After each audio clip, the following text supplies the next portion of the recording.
The radar screen lit up like a Christmas tree as multiple enemy contacts closed in fast. Lieutenant Sarah Chun gripped the controls of her F/A-18 Super Hornet, knowing that in 60 seconds, her world would change forever.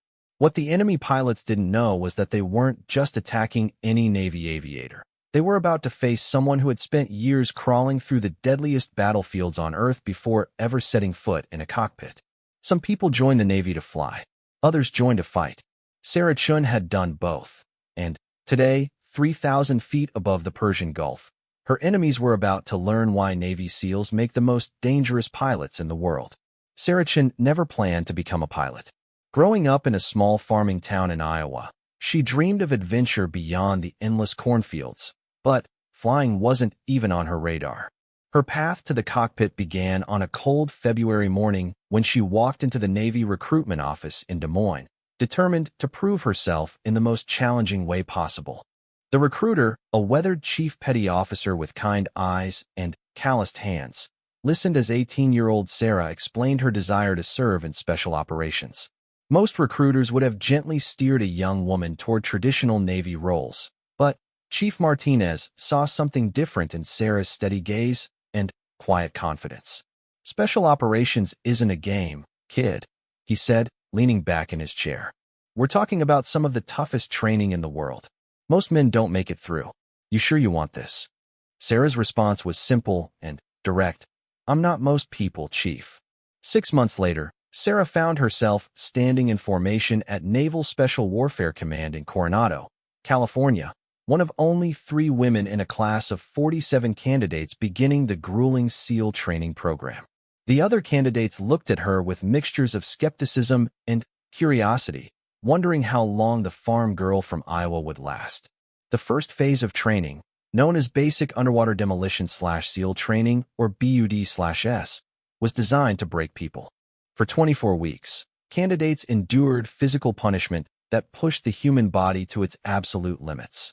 They ran miles in soft sand carrying heavy logs, swam through freezing ocean waters, and survived on minimal sleep while instructors screamed encouragement and criticism in equal measure.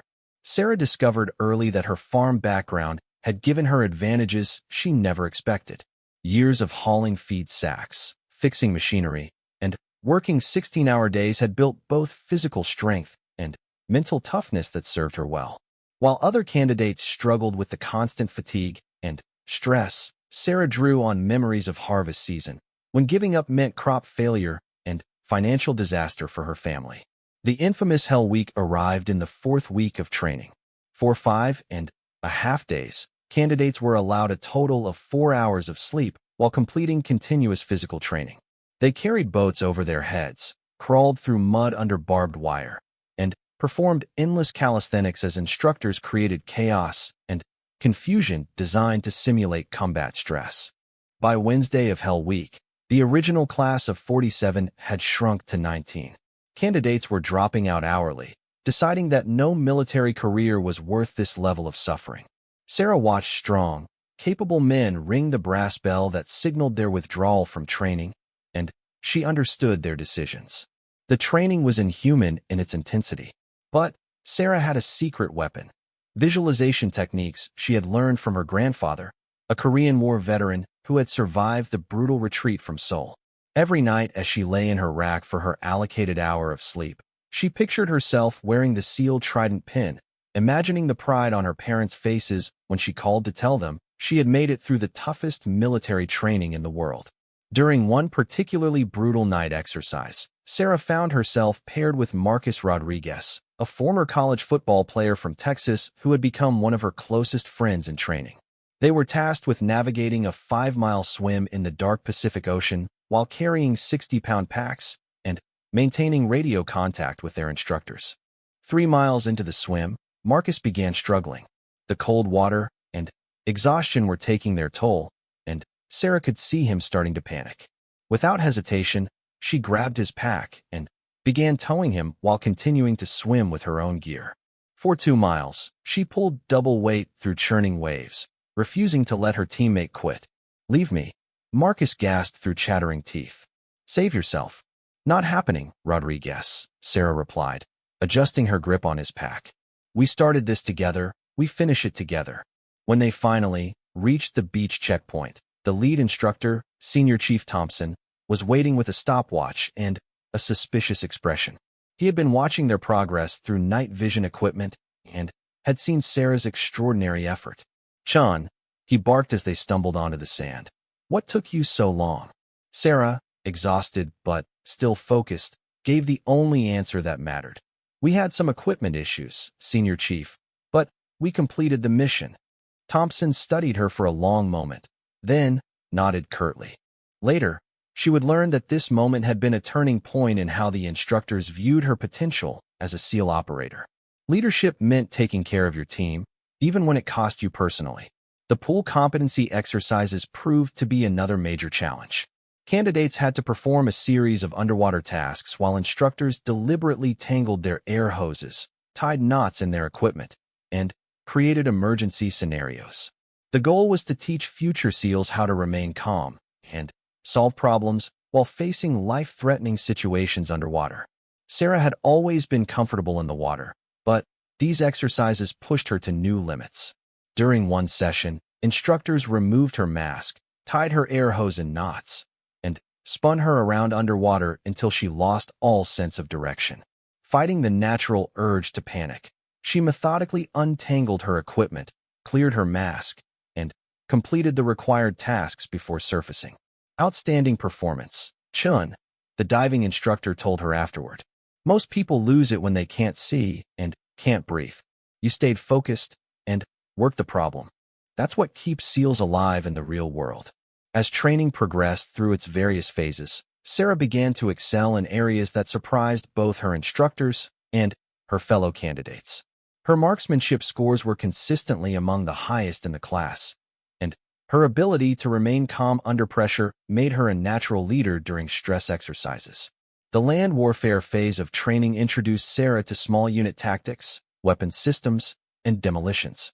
She discovered an aptitude for explosives that impressed her instructors, who noted her careful attention to detail and natural understanding of how things worked. During one exercise, she successfully breached a mock building using precisely calculated charges, while other teams struggled with their assignments. Perhaps most importantly, Sarah learned to think like a SEAL operator. The training emphasized critical thinking, adaptability, and the ability to accomplish missions with limited resources.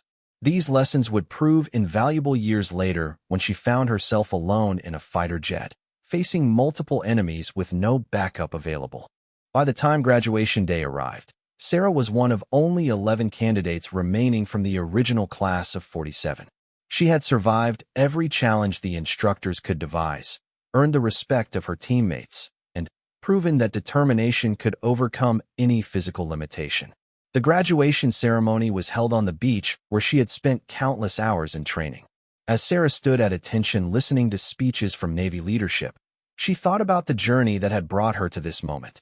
From the farm fields of Iowa to the beaches of Coronado, she had pushed herself beyond every limit she thought she had. When the commanding officer approached to pin the SEAL trident on her uniform, Sarah felt a surge of pride unlike anything she had ever experienced. The small golden pin represented thousands of hours of training, countless moments of doubt overcome, and the trust of the United States Navy in her ability to handle their most dangerous missions.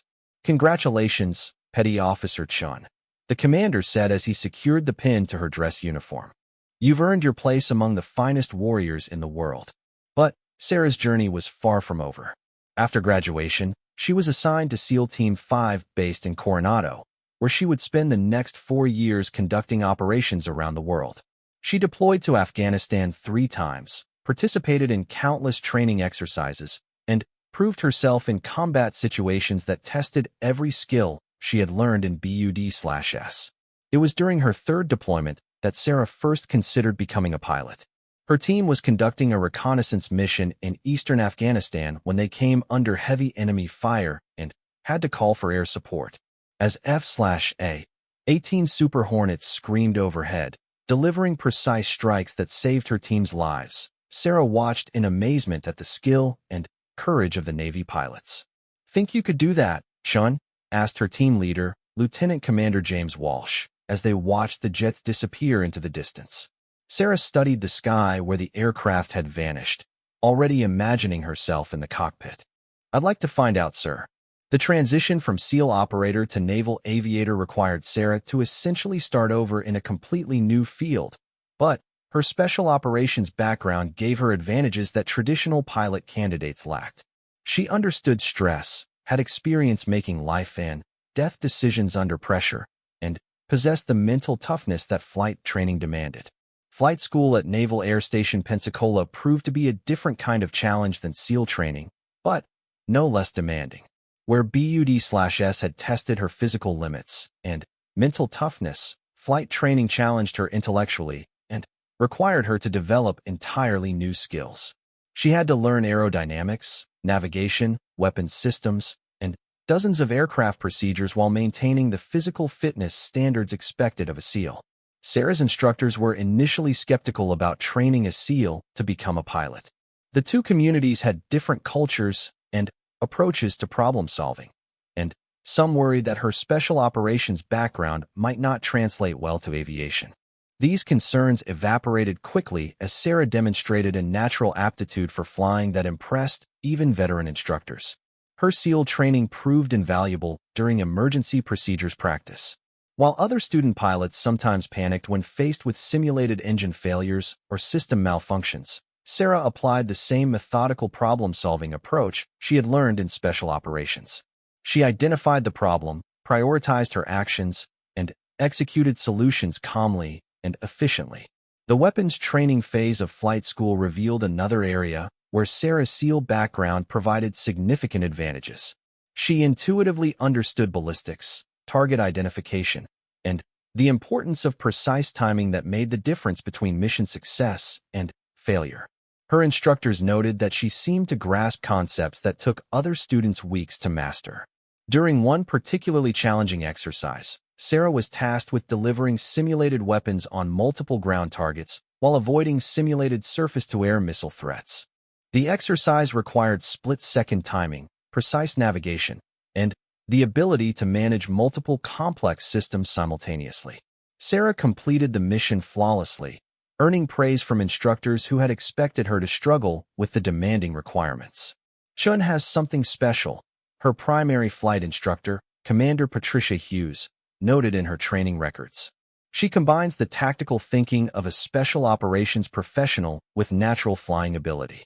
"I've never seen a student adapt to complex scenarios as quickly as she does." The final phase of Sarah's aviation training took place at Naval Air Station Lemoore, where she learned to fly the F/A-18 Super Hornet. The twin-engine fighter was one of the Navy's most advanced aircraft, capable of both air-to-air combat and precision ground attack missions. Mastering the Super Hornet required months of intensive training on its complex systems, weapons, and tactics.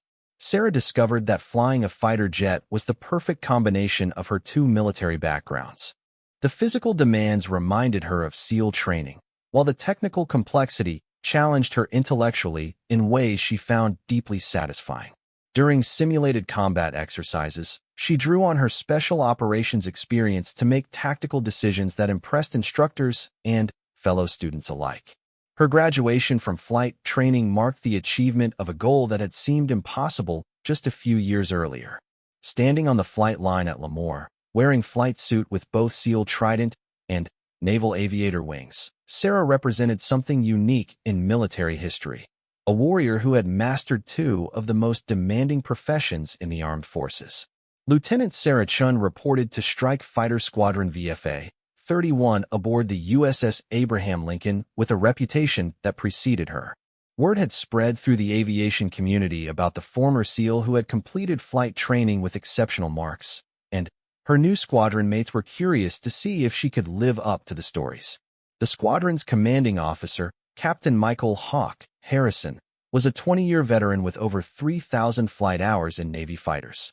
He had seen plenty of hotshot pilots come and go, but Sarah's unique background intrigued him. During their first meeting in his office overlooking the flight deck, he studied her personnel file with interest. "I've got to ask, Chun," he said, leaning back in his chair, "why give up being a SEAL to become a pilot?"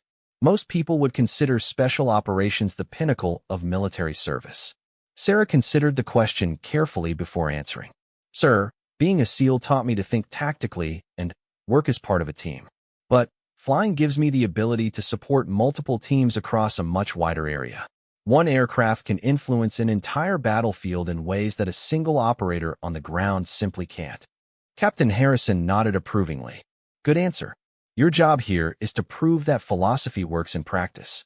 Your squadron mates are going to test you, Chun. They need to know they can count on you when things get serious. The testing began almost immediately. Sarah's first few training flights with the squadron were carefully observed by pilots who wanted to see how the former SEAL would handle herself in formation flying, air-to-air combat exercises, and precision bombing runs. The fighter pilot community was tight-knit and somewhat exclusive, with traditions and standards that had developed over decades. Her flight lead for the first month was Lieutenant Commander Rebecca Viper Santos, a veteran pilot with 4 combat deployments and a reputation for being one of the squadron's most skilled aviators. Viper had volunteered to evaluate Sarah's abilities and determine whether she was ready for combat operations. Forget everything you think you know about being tough, Viper told Sarah as they walked toward their aircraft for a training flight. Flying fighters is about precision, timing, and thinking 3 steps ahead of your opponent. Your SEAL training might help with stress management, but up here, it's all about flying skills and tactical awareness. The training flight was designed to test Sarah's ability to maintain formation while executing complex maneuvers at high speed. For 2 hours, they practiced barrel rolls, split S-turns, and high-G climbing maneuvers that pushed both aircraft and pilots to their limits. Sarah's performance exceeded Viper's expectations, demonstrating the kind of spatial awareness and hand-eye coordination that separated good pilots from great ones. Not bad for a ground pounder, Viper admitted as they taxied back to the parking area after landing. You've got natural flying ability, but we need to work on your tactical communication. Fighter pilots talk constantly during missions, sharing information and coordinating attacks. You're too quiet up there. Sarah took the criticism constructively, recognizing that effective communication would be crucial during actual combat missions. Over the next several weeks, she focused on developing the rapid-fire communication style that fighter pilots use to share tactical information while maneuvering at hundreds of miles per hour. Her first real test came during a large-scale training exercise called Red Flag, conducted at Nellis Air Force Base in Nevada. Red Flag was designed to simulate realistic combat conditions, with enemy aircraft played by highly skilled aggressor squadrons flying tactics and aircraft similar to potential adversaries. The exercise would pit Sarah's squadron against some of the best pilots in the military. The mission briefing took place in a windowless room filled with charts, satellite imagery, and intelligence reports. Sarah listened as the mission commander outlined their assignment: a precision strike against a heavily defended target deep in enemy territory. Her role would be to provide air-to-air protection for the strike aircraft while also being ready to engage ground targets if the situation required it. Remember, the mission commander emphasized, the aggressor squadrons know we're coming. They'll try to intercept us before we reach the target, and they'll use every trick in the book to shoot us down. Stay alert, communicate constantly, and trust your training. As Sarah strapped into her F/A-18 Super Hornet, she felt the familiar pre-combat butterflies that she remembered from SEAL operations. The aircraft around her was a marvel of modern technology, equipped with advanced radar, sophisticated weapons systems, and defensive countermeasures that could mean the difference between mission success and failure. The takeoff was flawless, with 12 fighters lifting off from Nellis in close succession before forming up and heading toward the target area. Sarah flew in the number 3 position behind Viper, maintaining precise formation while scanning the sky for enemy aircraft through her helmet-mounted display. 20 minutes into the flight, the first enemy contacts appeared on radar. 4 aggressor aircraft were climbing to intercept the formation from the southwest, while intelligence reports indicated additional threats in the target area. The mission commander quickly adjusted the formation, sending Sarah and 3 other fighters to engage the interceptors while the remaining aircraft continued toward the primary target. Viper, take your flight and deal with those bandits. the mission commander ordered over the radio. Don't let them interfere with the strike package. Sarah felt her heart rate increase as Viper banked left toward the incoming enemy aircraft. This was the moment she had trained for throughout months of flight school and squadron workups. Her SEAL background had prepared her for life and death situations, but aerial combat presented unique challenges that required different skills and instincts. The engagement began at a range of 30 miles, with both sides launching simulated missiles and maneuvering for advantage. Sarah found herself in a turning fight with an F-16 Fighting Falcon flown by an Air Force aggressor pilot who was determined to prove that her reputation was undeserved. The dogfight lasted for 12 intense minutes, with both aircraft pulling maximum G-forces while jockeying for position. Sarah discovered that her SEAL training had indeed prepared her for the physical demands of air combat, as she remained clear-headed and focused despite the crushing force of gravity that made every movement difficult. Using tactics she had learned during squadron training, Sarah managed to position her aircraft behind the F-16 and achieve a simulated missile lock. The aggressor pilot, recognizing that he had been outmaneuvered, acknowledged the kill over the radio with grudging respect. "Nice flying, Navy," he transmitted. "Didn't expect that from the new girl." The exercise continued for another hour, with Sarah's flight successfully defeating the interceptors and rejoining the main formation for the strike against the primary target. Her performance during the mission earned praise from both her squadron mates and the exercise controllers, who noted her aggressive but controlled flying style. That evening at the debrief, Captain Harrison pulled Sarah aside for a private conversation. "Outstanding work today, Chun. You flew like you've been doing this for years. The other pilots are starting to take notice." Sarah's reputation within the squadron began to change after Red Flag. Her fellow pilots stopped treating her as a curiosity and started viewing her as a valuable team member whose unique background brought different perspectives to tactical problems. She found herself included in informal discussions about combat techniques and mission planning that had previously excluded her. Her first actual combat deployment came 6 months later, when the USS Abraham Lincoln was ordered to the Persian Gulf as part of a carrier strike group responding to increased tensions in the region. Intelligence reports indicated that hostile forces were threatening international shipping lanes, and the Navy was tasked with maintaining freedom of navigation through the strategically important waterway. The deployment began with routine patrols and training exercises designed to demonstrate American resolve while avoiding unnecessary escalation.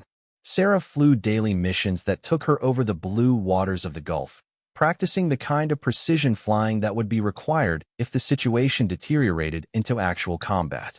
Her squadron mates noticed that Sarah approached these training missions with the same intensity she had brought to SEAL operations. She studied intelligence reports thoroughly, asked detailed questions during briefings, and practiced emergency procedures until they became second nature. This preparation reflected the special operations mindset that every detail mattered and that survival often depended on being better prepared than the enemy. The first signs of trouble came during a routine patrol when Sarah's flight encountered an unidentified aircraft approaching the carrier strike group at high speed. The contact appeared on radar suddenly, suggesting that it might have sophisticated stealth capabilities or electronic countermeasures designed to avoid detection. "Unknown aircraft bearing 090, distance 40 miles. You are approaching United States Navy vessels in international waters," Sarah's flight leader transmitted over the international distress frequency. "Identify yourself immediately and alter course to avoid restricted airspace." The response came in the form of hostile radar locks as the unknown aircraft continued its approach toward the carrier group. Sarah felt her training take over as she switched her aircraft systems to combat mode and prepared for possible engagement. This was exactly the kind of situation that could escalate rapidly from peaceful patrol to active combat. All Tomcat flights, unknown aircraft is now designated hostile. The air controller aboard the Lincoln transmitted, "You are cleared to intercept and engage if necessary to protect the carrier group." Sarah's flight turned toward the incoming threat, climbing to gain altitude advantage while their radar operators worked to identify the type of aircraft they were facing. The tactical situation was developing rapidly, with multiple variables that required constant assessment and decision-making. As they closed on the unknown aircraft, Sarah's radar finally achieved a solid lock and identified the contact as a Russian-built Su-27 fighter, probably operating from a land base somewhere in the region. The Su-27 was a formidable opponent, designed specifically for air superiority missions and flown by pilots who were likely well-trained and experienced. The intercept proceeded according to established protocols, with Sarah's flight positioning themselves to demonstrate American resolve while avoiding actions that might be considered provocative. The unknown pilot seemed to understand the message, as he altered course and withdrew from the area without further incident. Intelligence reports began indicating increased military activity throughout the region, with hostile forces apparently testing American responses and looking for signs of weakness. The training missions became more serious, with pilots knowing that actual combat might be only hours away. Sarah's first real combat mission came 3 weeks later, when intelligence sources reported that enemy forces were preparing to attack a convoy of international humanitarian aid ships traveling through the Strait of Hormuz. The convoy carried medical supplies and food aid destined for refugee camps, making their protection both a moral imperative and a strategic necessity. The mission briefing was unlike anything Sarah had experienced during training exercises. Real intelligence reports replaced simulated scenarios, and the weapons loaded on her aircraft were live missiles rather than practice rounds. The stakes were genuine, with real lives depending on the success or failure of their mission.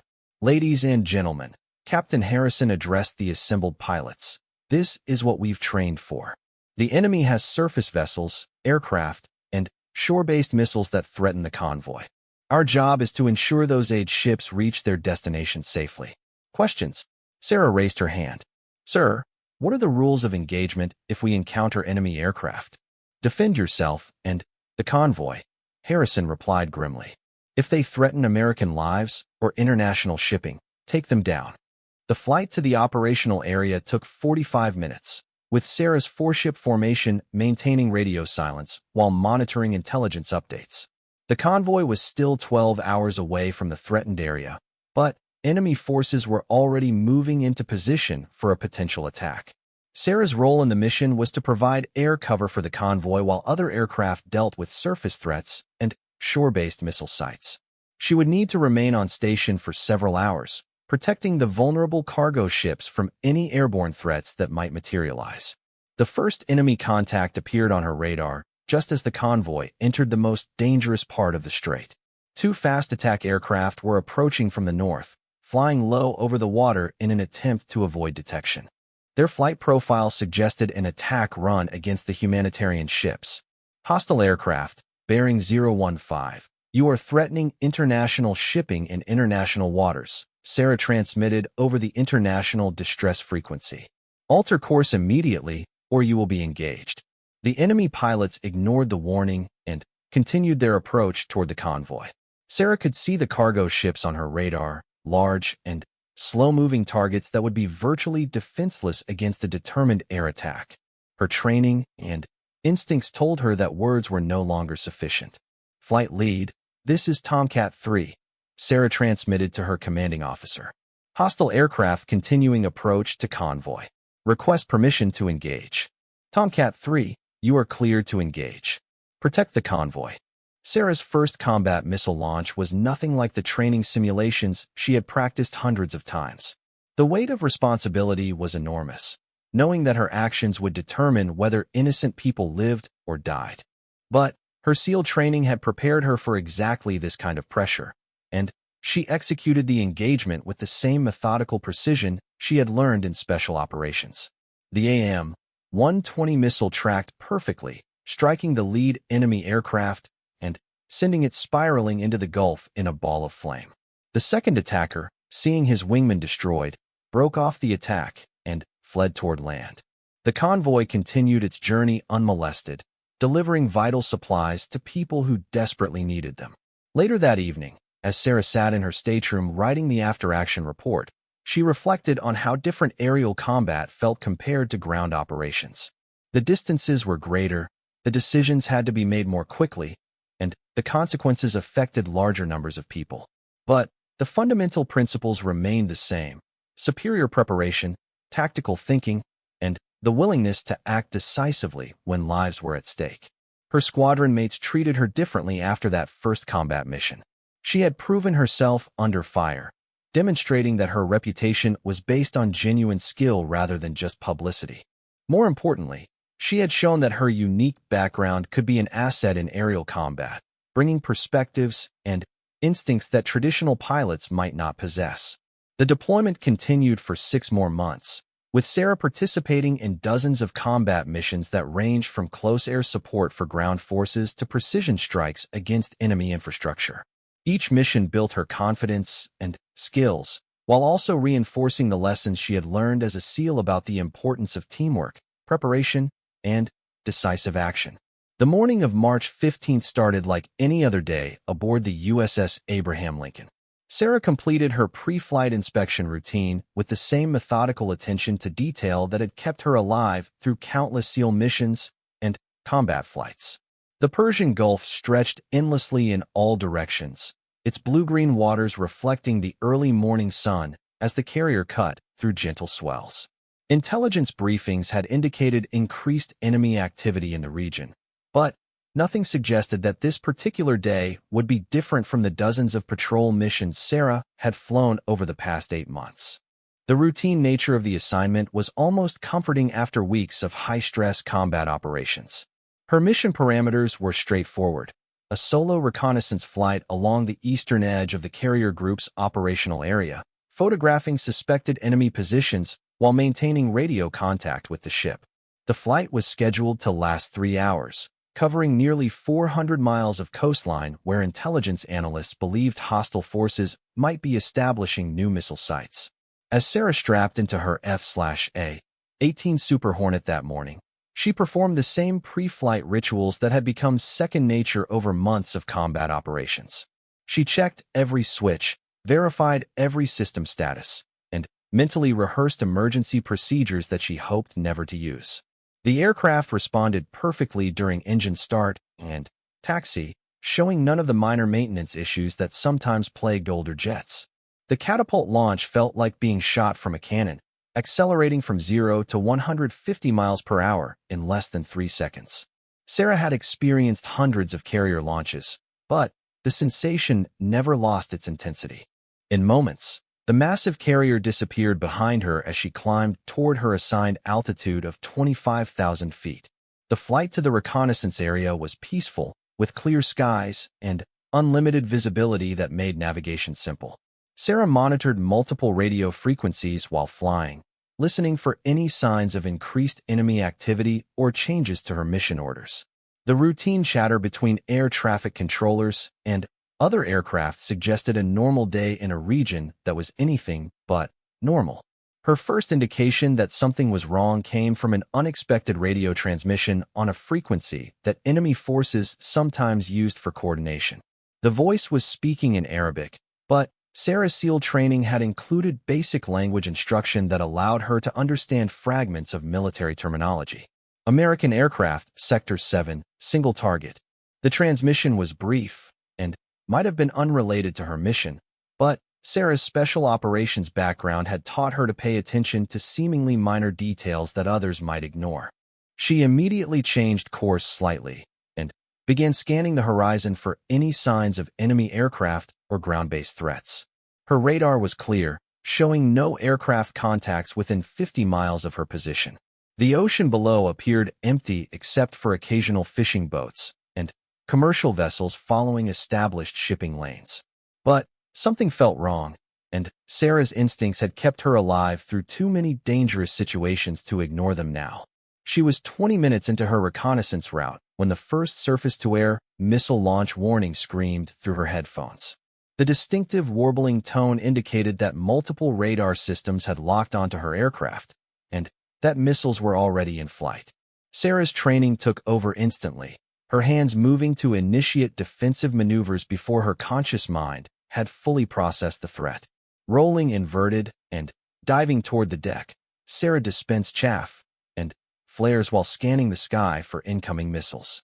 The The first SAM passed within 100 feet of her aircraft, close enough that she could see its white-hot exhaust trail as it streaked past. Two more missiles followed in rapid succession, forcing her to execute violent evasive maneuvers that pushed both aircraft and pilot to their physical limits. But the surface-to-air missiles were only the beginning of her problems. As Sarah leveled off at 500 feet above the water, her radar warning receiver began detecting multiple airborne contacts approaching from 3 different directions. The enemy had launched a coordinated attack designed to overwhelm a single aircraft with superior numbers and positioning. Lincoln Control, this is Tomcat 7. Sarah transmitted over the emergency frequency while continuing evasive maneuvers. I'm under attack by multiple bandits and SAM sites. Request immediate assistance. The response from the carrier was immediate but not encouraging. Tomcat 7, nearest friendly aircraft are 40 minutes away. You're on your own until help arrives. 40 minutes might as well have been 40 hours when facing multiple enemy fighters with superior numbers and the advantage of surprise. Sarah's SEAL training had prepared her for being outnumbered and cut off from support, but those lessons had focused on ground combat where she could use terrain and concealment to even the odds. In the open sky above the Persian Gulf, there was nowhere to hide. The first enemy aircraft to reach missile range was a Russian-built MiG-29, flown by a pilot who clearly understood his aircraft's capabilities and limitations. He approached from Sarah's 6 o'clock position, climbing to gain altitude advantage while his wingman maneuvered to cut off her escape route toward the carrier. Sarah's tactical training told her that engaging 2 aircraft simultaneously was normally suicidal, but her SEAL background had taught her to find advantages in seemingly hopeless situations. As the MiG-29 closed for a missile shot, she suddenly reversed direction and climbed directly toward him, a maneuver that surprised the enemy pilot and forced him to abort his attack run. The aggressive move bought her precious seconds while also positioning her aircraft for a counterattack. As the MiG pilot attempted to regain offensive position, Sarah achieved a brief missile lock and launched an AIM-120 that tracked perfectly to its target. The first enemy aircraft exploded in a brilliant fireball that sent debris raining into the Gulf. But 3 more enemy fighters were rapidly approaching her position, and Sarah's fuel state was becoming a concern. The violent maneuvering required to defeat the missiles and engage the first MiG had consumed fuel at an alarming rate, leaving her with limited options for extended combat.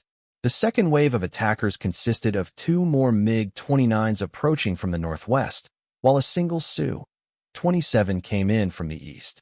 The enemy pilots had learned from their comrades' mistake and were coordinating their attacks to prevent Sarah from using the same aggressive tactics that had worked earlier. Sarah found herself in the kind of tactical situation that would have challenged even the most experienced fighter pilots.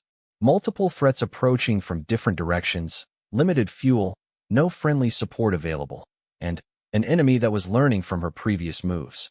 It was exactly the kind of impossible scenario that special operations training was designed to address. Instead of trying to defeat all 3 aircraft in traditional aerial combat, Sarah decided to use the one advantage she possessed: unpredictability. Rather than maneuvering for optimal missile shots or defensive positioning, she began flying in patterns that made no apparent tactical sense, but prevented the enemy pilots from predicting her next move. The unorthodox approach worked better than she had hoped. The enemy formation began to break apart as pilots attempted to coordinate attacks against a target that refused to behave according to established fighter pilot doctrine.